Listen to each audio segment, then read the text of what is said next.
2 দিন আগে বাবার বাড়ি বগুড়ায় গিয়ে এক জনসভায় প্রধানমন্ত্রী তারেক রহমান জানিয়েছেন, ভোটের সময়ের মতো এখন নতুন করে আবার ষড়যন্ত্র হচ্ছে। রাষ্ট্র সংস্কারে দাবির ধোঁয়া তুলে দিয়ে রাজনৈতিক দল জনগণকে বিভ্রান্ত করছে অভিযোগ করে এদেরকে গুপ্ত বলে আখ্যায়িত করেছেন। নির্বাচনের আগেও সিরাজগঞ্জের এক জনসভায় জনতাকে উদ্দেশ্য করে তারেক রহমান বলেন, যারা বিভ্রান্তিমূলক কথা ছড়াবে তাদের দেখা মাত্রই গুপ্ত বলতে। আর এবার এই গুপ্ত শব্দ লেখা নিয়ে চট্টগ্রামের সরকারি সিটি কলেজে ছাত্রদল শিবির সংঘর্ষে জড়িয়েছে, যার উত্তাপ ছড়িয়েছে জাতীয় সংসদ থেকে শুরু করে দেশের পাবলিক বিশ্ববিদ্যালয়গুলোতেও। ছাত্রদলের পক্ষ থেকে বলা হচ্ছে, দেয়ালে একবার গুপ্ত লেখাতেই যদি শিবিরের গা জ্বলে তাহলে প্রতিটি ক্যাম্পাসে 1000 বার গুপ্ত বলা হবে। অন্যদিকে গুপ্ত শব্দ ধারণ বা বর্জন কোনোটাই শিবির করে না জানিয়ে ডাকসু ভিপি ও শিবির নেতা সাদিক কায়েম স্বরাষ্ট্রমন্ত্রীকে উদ্দেশ্য করে বলেছেন, সরকার সন্ত্রাসীদের প্রশ্রয় দিচ্ছে কি না দিলে সরকারকে সেভাবেই ডিল করা হবে। এদিকে যেই গুপ্ত শব্দটিকে নিয়ে রাজনীতিতে এত সমালোচনা, সেই গোপন রাজনীতি বাংলাদেশে নতুন নয়। এর আগে 1974 সালের পূর্ব বাংলায় সর্বহারা পার্টি, পূর্ব বাংলার কমিউনিস্ট পার্টি, জাসদ ও গণবাহিনী এবং সাম্যবাদী দল সহ বেশ কিছু দলের কার্যক্রমের উপর নিষেধাজ্ঞা আরোপের পর তারাও নাকি অনেকটা গোপনে বা লুকিয়ে রাজনীতি করেছেন। কৌশলের নামে বাংলাদেশের রাজনীতিতে গুপ্ত বা সুপ্ত বেশ ধারণ কতটা যৌক্তিক, এসব নিয়ে আলোচনায় আজ রাজকাহন স্টুডিওতে আছেন বিএনপি চেয়ারম্যানের উপদেষ্টা মোহাম্মদ হারুনুর রশিদ, আছেন জামায়াত ইসলামের কেন্দ্রীয় নির্বাহী পরিষদ সদস্য মোহাম্মদ সেলিম উদ্দিন এবং আছেন গণফোরামের ভারপ্রাপ্ত সভাপতি অ্যাডভোকেট সুব্রত চৌধুরী। স্বাগত জানাচ্ছি আজকে রাজকাহনে। অ্যাডভোকেট সুব্রত চৌধুরী, গুপ্ত রাজনীতি বাংলাদেশের রাজনৈতিক কৌশল হিসেবে ব্যবহৃত হয়েছে এবং শুরুতে যেটি বলছিলাম এটি খুব একটা নতুন নয়। বেশ পুরনো সময় থেকে 1974 সালের দিকেও যদি আমরা তাকাই, সেই সময় থেকে আসলে বেশ কিছু রাজনৈতিক দল রাজনৈতিক কৌশলের কারণে হলেও তারা নানানভাবে গুপ্ত হিসেবে কিংবা সুপ্তভাবেই আসলে রাজনীতি করেছেন। এই মুহূর্তে আসলে এই যে গুপ্ত শব্দটি ভিন্ন মাত্রা পেয়েছে, সেই জায়গাটাতেই আমি একটু জানতে চাই আসলে গুপ্ত কারা। না, এই গুপ্তের বিষয়টা না আমার কাছে মনে হচ্ছে এটা অপব্যবহার করছি। আমরা এত বেশি এটা নিয়ে আলাপ আলোচনা করছি। আমরা তো গুপ্ত রাজনীতি তো আপনি যেগুলো নাম বলেছেন এর বাইরেও এখানে তো আপনি জানেন যে বামপন্থী রাজনীতি নিষিদ্ধ ছিল। হ্যাঁ, তখনও তো আমরা বলতাম আন্ডারগ্রাউন্ড। হ্যাঁ, আন্ডারগ্রাউন্ড রাজনীতি অনেকে বিখ্যাত বিখ্যাত রাজনীতিবিদরা করেছে এক এক সময়ে এক এক সময়। তারপরে এই যে হুলিয়া মাথায় নিয়ে আমরা অনেক সময় আন্ডারগ্রাউন্ড, ওইটাই আমরা বুঝতাম আর কি রাজনৈতিক পরিভাষায়, যে কেউ কেউ আন্ডারগ্রাউন্ড রাজনীতি করে কারণ তারা নিষিদ্ধ ছিল, আবার কেউ কেউ হুলিয়া মাথায় নিয়ে সরকারি বিধিনিষেধের কারণে তারা আন্ডারগ্রাউন্ড গিয়ে কাজগুলো করত। সেই জায়গাগুলো এখন যেভাবে গুপ্ত সুপ্ত লুপ্ত আমরা আলোচনা করছি, হ্যাঁ, আমাদের তো এটা রাজনৈতিক সংস্কৃতির সাথে যায় না। আমরা যেভাবে এখানে বড় হয়েছি, পাকিস্তান আমল থেকে যে লড়াই সংগ্রামটা করেছি নানানভাবে, হ্যাঁ, তখনও অনেকেই আমরা গুপ্ত ছিলাম। হ্যাঁ, গুপ্ত রাজনীতি করতে হয়েছে। তারপরেও বাংলাদেশ হওয়ার পরও কাউকে কাউকে গুপ্তের আশ্রয় নিতে হয়েছে।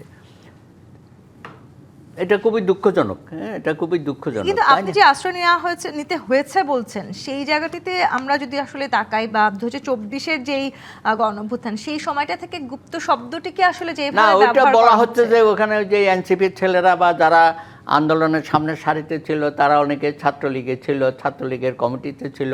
এমনকি 2018-তে আপনার ওই যে সড়ক যে আন্দোলনটা হয়েছিল, সেখানেও তো যেভাবে হামলা টামলাগুলো হয়েছিল তখনও দেখা গেছে যে ওই ছাত্রলীগের মধ্যে এরা অনেকেই জড়িত ছিল। এটা আবার নতুন ধরনের কথা। তারপরে ধরেন ছাত্র শিবিরকে নিয়েও তো আমরা অনেক কথা বলেছি, তারা রক কাটতো, এইটা ওইটা সেটা। হ্যাঁ, চট্টগ্রাম বিশ্ববিদ্যালয়, রাজশাহী বিশ্ববিদ্যালয়, তারপরে এইসব আমরা দেখেছি আর কি। তা এখন এই গণ অভ্যুত্থানের পরে আমরা তো চেয়েছিলাম একটা স্বচ্ছতার রাজনীতি বাংলাদেশে চালু হোক এবং উচ্চমার্গের সংস্কৃতি রাজনীতিতে আসুক। ঘাত প্রতিঘাতের মধ্য দিয়ে আমরা কিন্তু সকলেই সাফারার নানানভাবে। তা আমরা তো এইসব জায়গা থেকে বেরোনোর জন্যই দীর্ঘ সময় আন্দোলনটা করেছি। বিশেষ করে 71-এর মহান মুক্তিযুদ্ধের মধ্য দিয়ে আমাদের যে প্রত্যাশা এবং যে স্বপ্ন, হয়তো সেটা আমরা যথাযথভাবে সঠিকভাবে রাষ্ট্র পরিচালনা করতে পারি নাই বলে বারবার আমরা হোঁচট খেয়েছি। 90-ও একই অবস্থা। এখন 2024-এর 36 জুলাইয়ের যে গণ অভ্যুত্থান, এটাকে যদি আবার হাতছাড়া হয়ে যায় আমি তো মনে করি একটা কিংবা আবার মহাবিপদ। আবার যদি আমরা একটু আজকে সংসদের দিকেও তাকাই, এই গুপ্ত শব্দটি নিয়ে আসলে যে আমি ধরনের উত্তাপ আমি আজকে শুনেছি কিছু সংসদেও কিছু হয়েছে। বক্তব্য। তো আমরা একটা ভাইব্রেন্ট সংসদ চেয়েছিলাম। এই যে আমার ভাই গত 2018-তে 6-7 জন নিয়ে যেভাবে তারা ছিল, সেই অবস্থানটা তো জামাত ইসলামের কাজ বা যারা আছেন এনসিপি সহ তাদের কাছ থেকে আশা করেছিলাম। তারা তো দেশের যে বর্তমান যে একটা বৈশ্বিক সংকট চলছে সেটা নিয়ে কোনো আলোচনা হচ্ছে না। এখানে এই ট্রাম্পের যে একটা মাতলামি করতেছে সেটা নিয়ে তো আমরা আলোচনা করছি না। কী কারণে?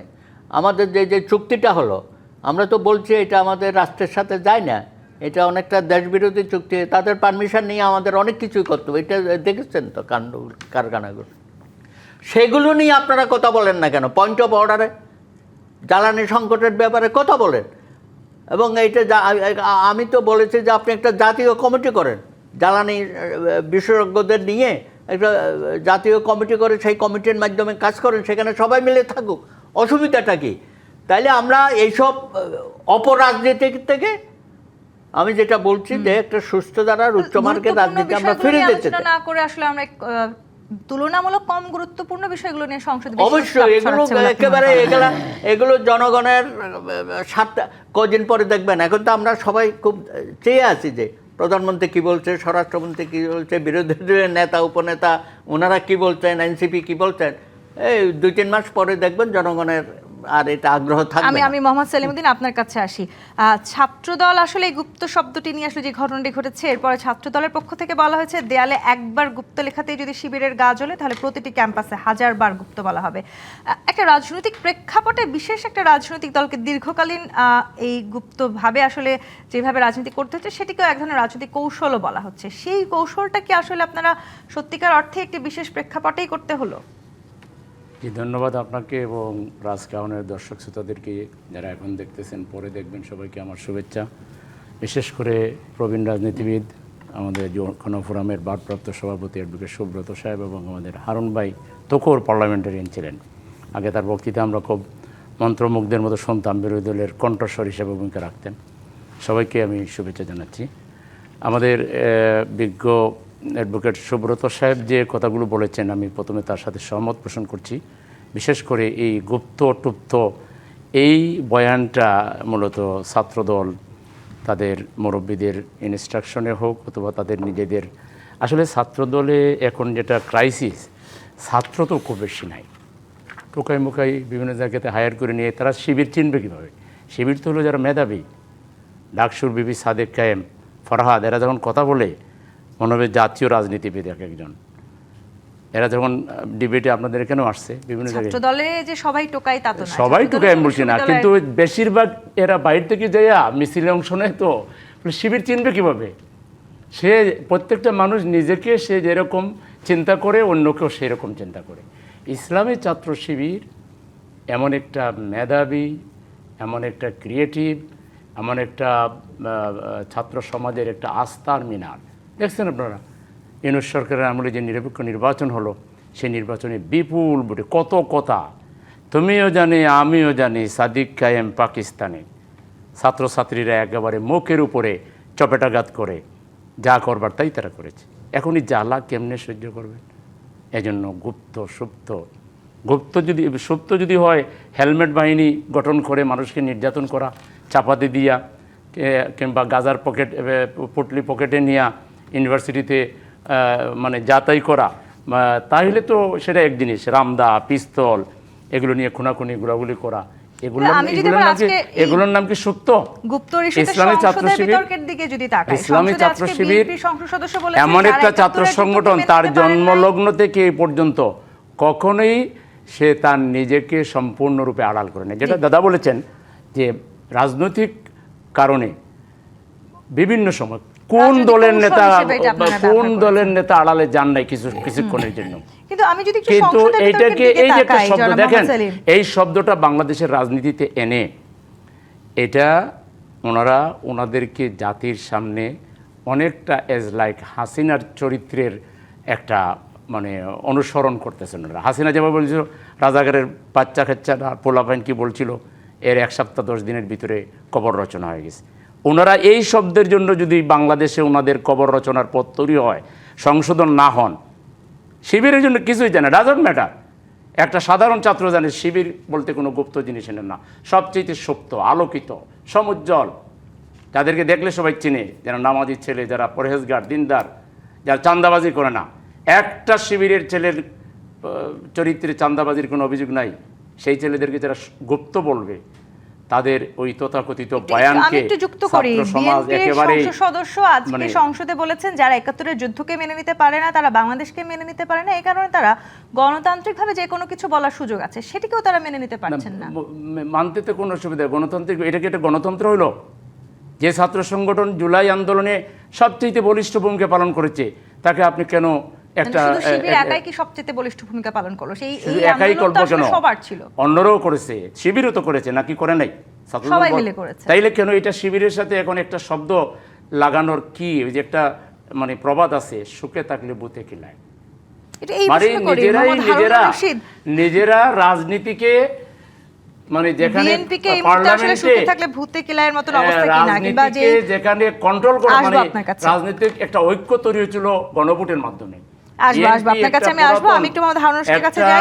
তিনবারের পার্লামেন্টের সেই দল মানে নিজে পরিস্থিতিকে অন্যের হাতে তুলে দেয়, এটা তো আমি কখনো সরকারি দলকে তো আমি কখনো এরকম দেখি না। সরকারি দল বরং সবসময় সবাইকে নিয়ে চলার একটা মানুষ। জি, ধন্যবাদ আজকে ডিবিসিতে আমাকে আমন্ত্রণ জানানোর জন্য। আজ এখানে সম্মানিত আলোচকবৃন্দ এবং ডিবিসির দেশ বিদেশের সকল দর্শকদের আন্তরিকভাবে শুভেচ্ছা জানাচ্ছি। অনেকদিন পর ডিবিসিতে এসেছি, আজকে একটি বিষয় নিয়ে আলোচনার সূত্রপাত করেছেন। আমার রাজনীতির বয়স তো প্রায় আপনার ৪৫-৪০ বছর হয়েছে।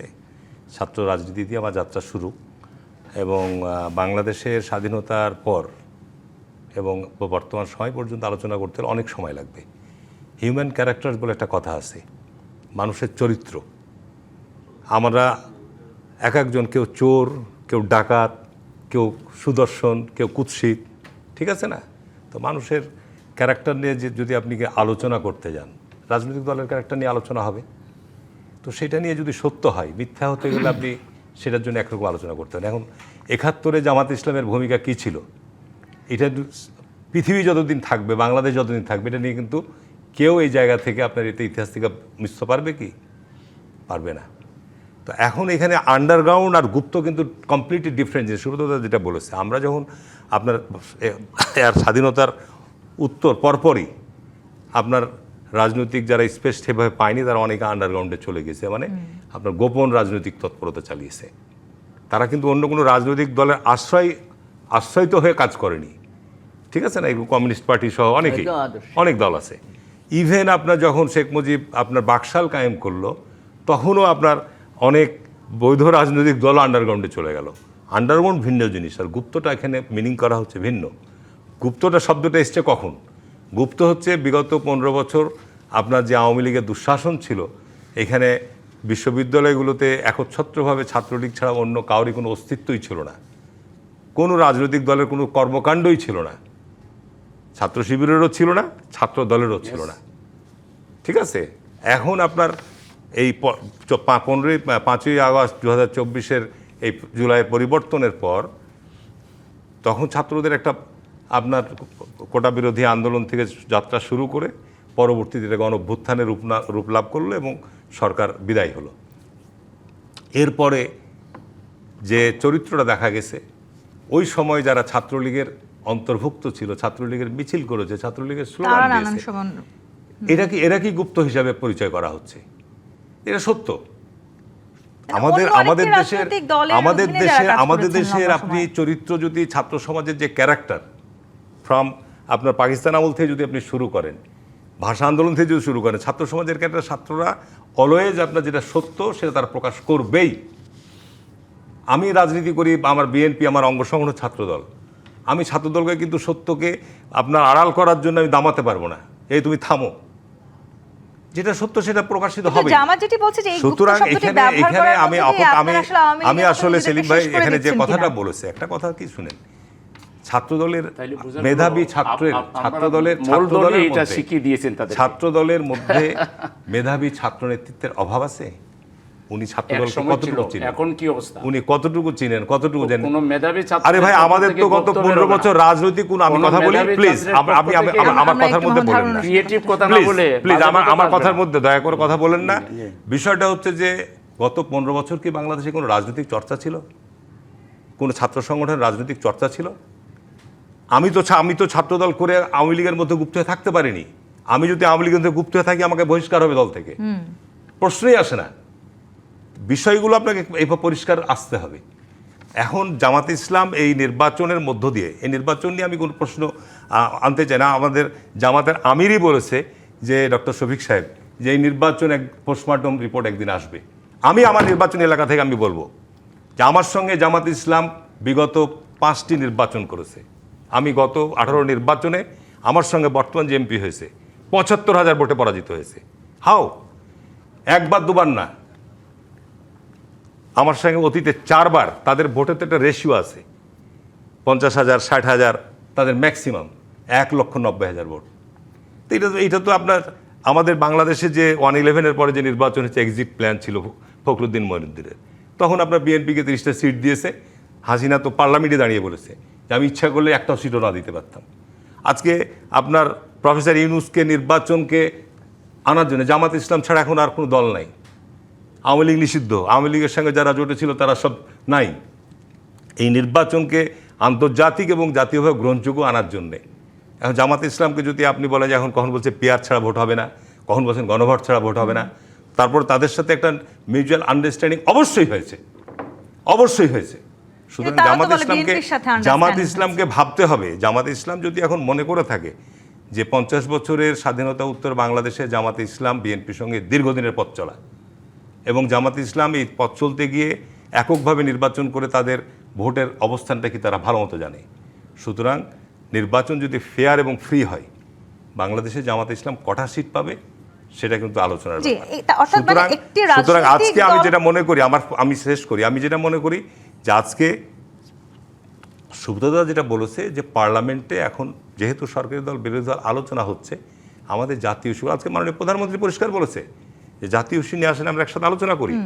আমাদের এখন উচিত যে আমাদের এটা জাতীয় সংকট, জি, আন্তর্জাতিক সংকট, বিরতির সময় জ্বালানির হয়েছে। কারণে সারা বাংলাদেশে একটা যে সংকট তৈরি হয়েছে, সেটা নিয়ে জরুরি শুধু ভাবে আপনার আলোচনা করা পেট্রোল পাম্পে না, এটা সর্বক্ষেত্রেই। নিশ্চয়ই, তো সেটার জন্য আমাদেরকে বসতে হবে। একটা কথা একটু আমি বলি, একটি রাজনৈতিক দলের হয়ে আসলে দীর্ঘদিন অন্য একটি রাজনৈতিক দলে লুকিয়ে থেকে রাজনীতি করাটাকেই হয়তো গুপ্ত বলার চেষ্টা করা Right. হচ্ছে রাজনৈতিক দলের পক্ষ থেকে। সেই উদাহরণ কিন্তু অনেক আছে জামায়াত শিবিরের। আমি এই জায়গাটাতে প্রশ্নই আপনার কাছে ওঠে না। আমি এটা উদাহরণ আপনি সহই বলতে আসবো, পারেন না। বিরতি আপনি হলেন নিয়ে anchor। ফিরছি জি আপনি 25 পাতিমিত এটা রাজকাহন বলতে থেকে। হলে আপনাকে আমি আমি এবং আপনাকে আপনারা উদাহরণ সহই সাংবাদিকরা বলবো। এই বাংলাদেশের আচ্ছা, আমি বিরতিতে যাওয়ার আগে করার জন্য অন্যতম আমি আপনাকে তাহলে উদাহরণ দেই। আমি প্রতিবাদ জানাই। নিশ্চয়ই, আপনি আপনার প্রতিবাদ নিজে কোনো জানানোর পক্ষ অধিকার নিতে আছে, পারেন না। আমারও বলার এরকম অধিকার করলে আছে। আপনাদের এইসব টক শোতে আমরা আসবো না। আপনি আমি একটু ছেড়ে আপনাকে দিবেন, উদাহরণ টেবিলে দিই। আলোচনা করবো আমরা। সাদিক আপনি কেন এই কথা বলেছেন? কায়েমের একটি পুরনো এটার ভিডিও আছে একটা যেখানে প্রমাণও তিনি নাই। সূর্য সেন হলে এইটাই নৌকা নৌকা আপনারা বলে আপনাদের স্লোগান বয়ান, এই দিচ্ছেন এবং সাংবাদিকরা সেলফি এগুলো তুলেছেন। করেছেন। আপনারাই আমি দেখে এগুলো বলছি এই বয়ান দাঁড় করান। আপনারাই ফরহাদ বিশ্ববিদ্যালয়, ঢাকা বিশ্ববিদ্যালয়ে 2022 সালে আওয়ামী লীগ ঘোষিত কমিটিতে ছিলেন। কোনোটাই আসলে আমার বানানো কথা না, সবকিছু আসলে প্রমাণ সহ এবং সবকিছু আছে। জি, আপনি প্রটেস্ট করলেও আসলে এই প্রমাণটা আছে। আমি ফিরবো আপনার কাছে এই জায়গায়। জি 25 পাতিমিত রাজকাহন থেকে একটি বিরতি নিয়ে ফিরছি, সাথেই থাকুন। জি 25 পাতিমিত রাজকাহন দেখছেন। মোহাম্মদ সেলিমউদ্দিন, যে প্রশ্নে আমি ছিলাম, যেটি মোহাম্মদ হারুন রশিদ বলেছেন, একটি রাজনৈতিক দলের নেতা হয়ে অন্য একটি রাজনৈতিক দলে আসলে দীর্ঘদিন থাকাকেই এক ধরনের গুপ্ত বলার চেষ্টা করা হচ্ছে সাধারণত। এই জায়গাটিতে আসলে ছাত্র শিবিরকে নিয়ে অনেকগুলো উদাহরণ আছে, অনেকগুলো অভিযোগ আছে। সেই জায়গাটিতে আসলে আপনাদের কি বলা হচ্ছে? ছাত্র শিবিরের বেশ কিছু নেতাকর্মী, এমনকি ডাকসুর ভিপি, তিনি নিজেও আসলে দীর্ঘদিন আমরা দেখেছি আওয়ামী লীগের হয়ে হলে থেকেছেন। এগুলো ডাকসুর বিপি অনেকবার জবাব দিয়েছেন। এগুলো কোনোটাই প্রমাণিত নয়। এগুলো হলো ডাহা, চরিত্র হননের এবং মিথ্যাচারের একটা দৃষ্টান্ত বটে, আর কিছুই না। এবং আসলে ডাকসুর বিপি এই সময় আপনি ঢাকা ইউনিভার্সিটির ছাত্রছাত্রীদের কী মনে করেন? এরা ট্যালেন্ট, অনেক বেশি ট্যালেন্ট। তারা কি না বুঝে ডাকসুর বিপি সাদিকে গুপ্তকে ভোট দিছে? তার মানে আপনি প্রত্যেকটা ভোটারকেও আপনি গুপ্ত সাব্যস্ত করতে চাচ্ছেন। এই আলোচনা কেন, এই আলোচনা কেন টেনে আনা হচ্ছে? একমাত্র আমি হেরে গেছি, এখন আরেকজনের চরিত্র নষ্ট করতে হবে, কিংবা ক্যাম্পাসে একটা অরাজকতা তৈরি করতে হবে, কোনো ফায়দা লুটতে হবে। তাছাড়া সেটেল বিষয়, ওইটা যদি আপনি নির্বাচনের সময় বলেও থাকেন তাকে গায়েল করার জন্য, তাকে হারাবার জন্য, আপনার বয়ান তো ছাত্ররা গ্রহণ করে নাই। সুতরাং এখনও ওইটাই টেনে কেন একটা সুন্দর পরিবেশ পার্লামেন্টে যেখানে ওপেন ডিবেট হচ্ছে, সরকারি দল বিরোধী দল, আজকে মাননীয় প্রধানমন্ত্রী বলেছেন বৃহত্তর যে কোনো প্রয়োজনে জনগণের স্বার্থের ব্যাপারে আমরা একসাথে বসে আলোচনা করব, সেখানে কলেজে ইউনিভার্সিটিতে আমরা কেন এগুলোকে প্রশ্রয় দিচ্ছি? আমার শ্রদ্ধেয় বড় ভাই সাবেক এমপি কিন্তু আবার, শুধু উনি আসলে সবগুলোই মিথ্যা এভাবে ওনার বলার কথায় কি বোঝা সুযোগ গেল, আছে? আল্লাহ মাফ করুক আমি সন্দেহ করতে চাই না, কথা বোঝা গেল যে ওনারা অবগত আছেন এবং এই ধরনের চর্চা হচ্ছে, ওনারা বন্ধ করছেন না কেন? কি ধরনের চর্চা হচ্ছে? এই যে মানে যারা বলতেছে, বিশেষ করে এটা তো ছাত্রদলই বলতেছে, তো ছাত্রদল যখন এটা বলতেছে, মুরব্বী সংগঠন হিসেবে বিএনপির দায়িত্ব হলো তাদেরকে এটা স্টপ করানো। তোমরা এটাতে কেন ক্যাম্পাসে আনরেস্ট তৈরি করছো? ক্যাম্পাস তো শান্ত আছে, তোমরা পজিটিভ 10টা কাজ করো বাবা। শিবির যদি 5টা করে, তুমি 10টা করে ছাত্রদের ম্যান্ডেট তুমি নাও। তুমি সংঘাত লাগাই কি কখনো ম্যান্ডেট কিন্তু বাবা? আবার আপনাদের দলের অনেক মানে ছাত্র শিবিরের অনেক সেজন্য নেতাকর্মীদেরকে তো আমরা দেখেছি শিবির যে বিভিন্ন সত্য আওয়ামী না, লীগের আপনাকে হয়ে একটা ছিলেন। ডকুমেন্ট দেই, কখনোই যে গুপ্ত না, শিবির অলওয়েজ সুপ্ত। এটার প্রমাণ হলো ঢাকা ইউনিভার্সিটির একটা নির্বাচনেও শিবির অংশগ্রহণ থেকে বিরত থাকে নাই। হঠাৎ করে গুপ্ত থেকে এসে কেউ নির্বাচন করতে পারে না।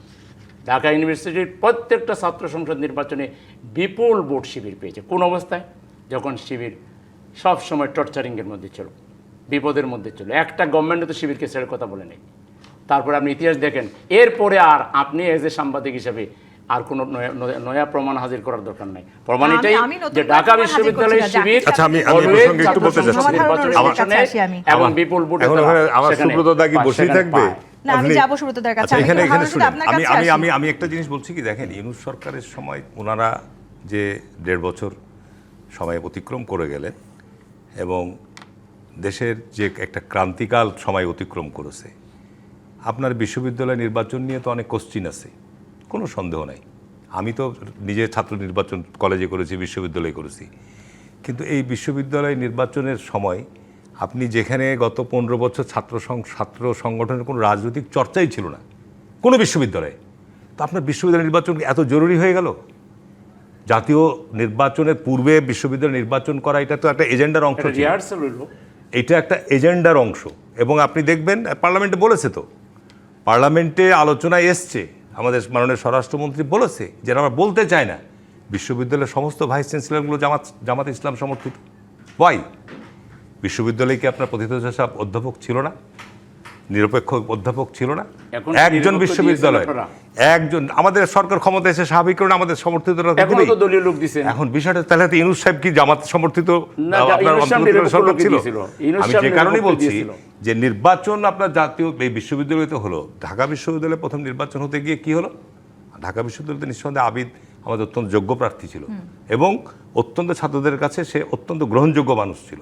আপনার কোনো হলে আন্দোলন করে যে হলে নাকি ওখানে আপনার কোনো সংগঠন করা যাবে না, তা আপনি হলে প্যানেল দিবেন। কিন্তু জামাত আর তো অভিযোগ করছে যে হলে- আপনারা আসলে বিশ্ববিদ্যালয়ে ছাত্রদল হেরে গেছে বলে না না না না না, এটা না, আপনার হারা জিতা হবেই। আপনি যে সব জায়গাতে জিতবে আমি কথা বলবো না, সব জায়গায় জিতবে কথা বলবো না। নির্বাচনের একটা ক্ষেত্র, আপনি যে বিশ্ববিদ্যালয়ে আপনার দীর্ঘ 15-20 বছর রাজনৈতিক কোনো চর্চা নাই, কোনো সংগঠন নাই, ছাত্রদল যেখানে তাদের কোনো হল কমিটি নাই, হল কমিটির কোনো কার্যক্রম নাই, তা আপনি বিশ্ববিদ্যালয়ে নির্বাচন করবেন জাতীয় নির্বাচন, জাতীয় ইস্যু এই সমস্ত বাদ দিয়ে আপনি যেখানে ছাত্ররা মুভ করে যে আপনার সচিবালয়ে ঢুকে বলছে যে অটোপাস দিতে হবে, আজকে এই দাবি ওই দাবি নিয়ে গিয়ে তারা সচিবালয়ের সামনে অবস্থান গ্রহণ করছে, সেইটা আপনি ঠিক না করে আপনি বিশ্ববিদ্যালয়ে ছাত্রদেরকে ঘরে না নিয়ে গিয়ে আপনি ছাত্রদেরকে নিয়ে আপনি দল খুলিয়ে দিলেন।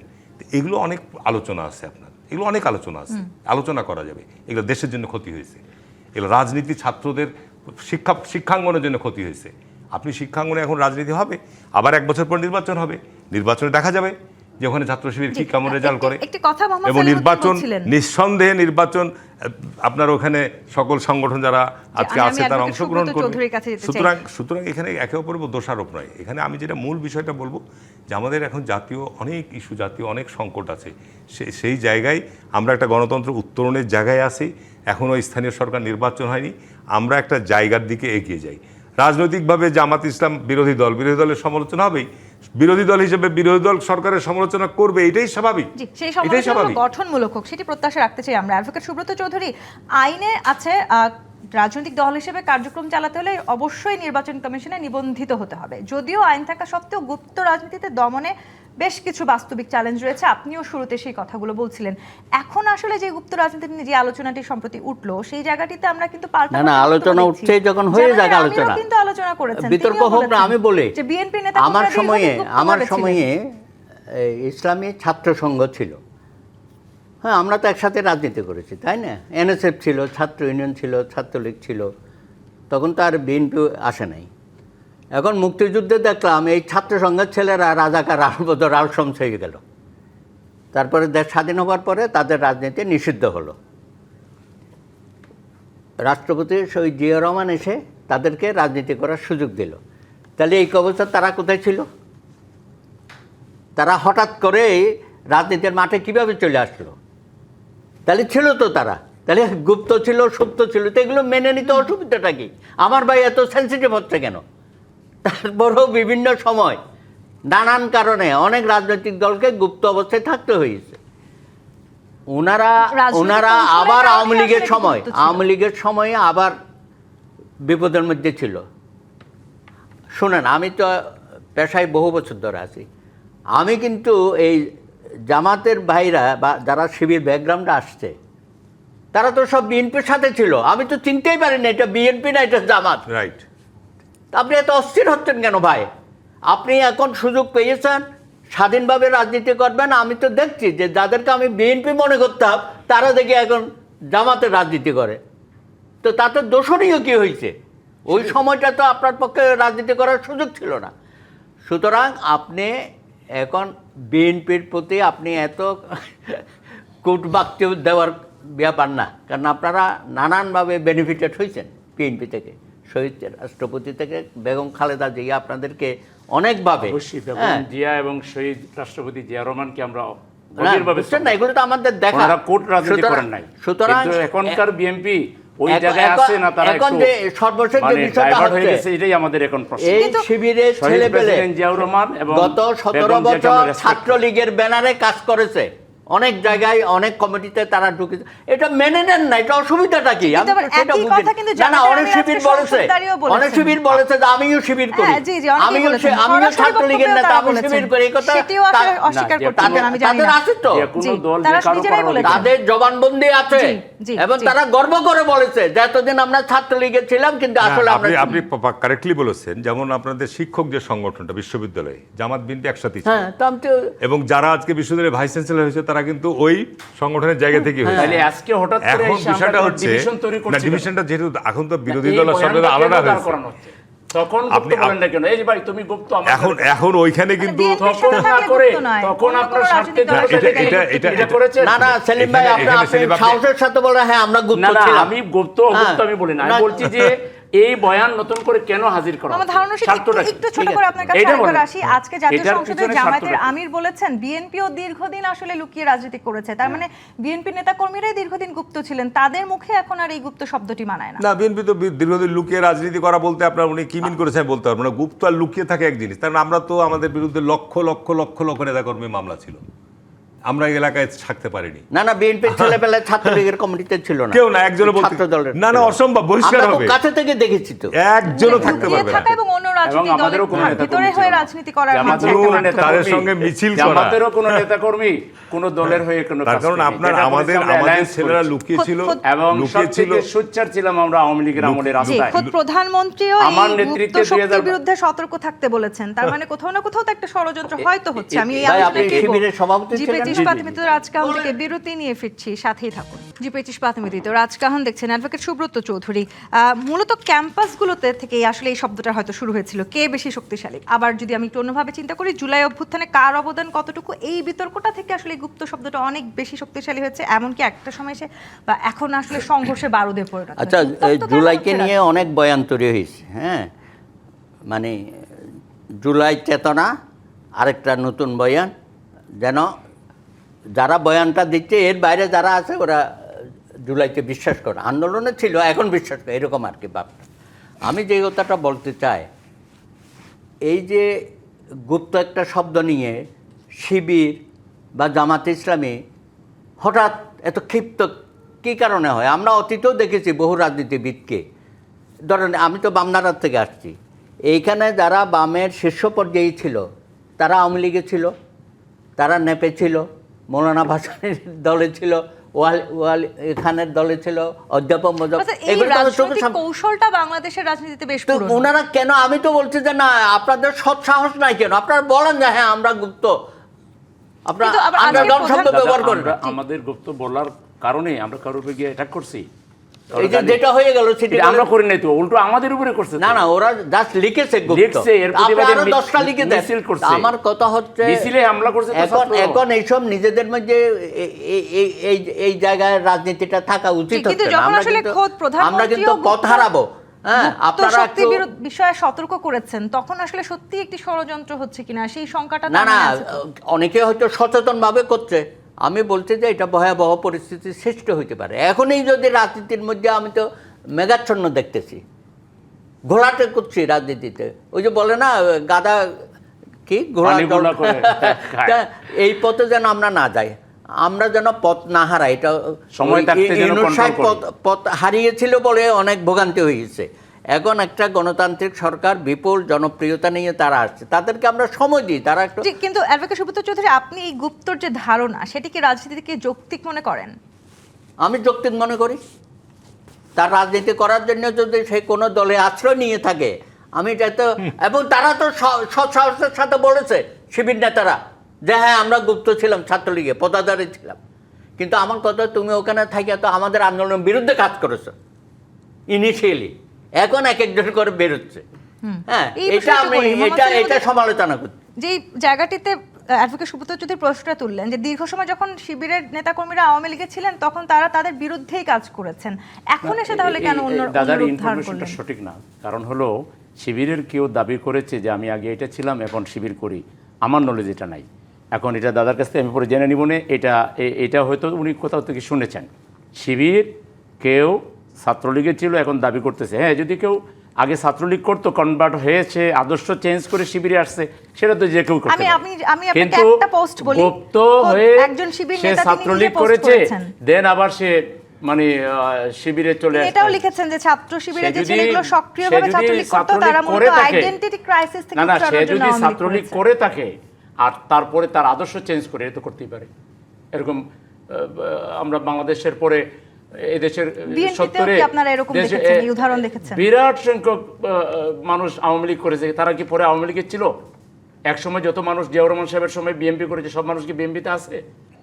এইটা তো দল যে কেউ- পরিবর্তন করা দল একটা পরিবর্তন ভিন্ন করা। জিনিস। কিন্তু আপনি যে অর্থে বা এখানে যে অর্থে জিনিসটাকে মিন করা হচ্ছে, এই অর্থে শিবির কখনোই এই রাজ্যে তাহলে জামায়াত কিংবা শিবিরকে এই আর আমি গুপ্ত একটা last রাজনীতিটা কথা- বাংলাদেশে যৌক্তিক একটাই মনে জামাত করেন? শিবিরের অগ্রগতি, জামাত শিবিরের যারে দেখতে নারী তার চলন বাঁকা, মূল জিনিস হলো ভিতরে কষ্ট। কেন এরা আগে এরা থাকবে, আমাদের সাথে থাকবে, আমাদের সাত কামলা হিসেবে থাকবে, এরা সামনে চলে যাবে কেন?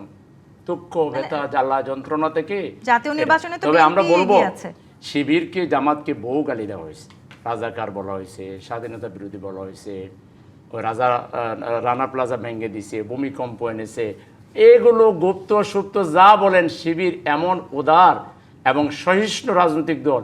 এটা আমরা তো এখানে উত্তেজিত কাউকে অ্যাটাক করি নাই।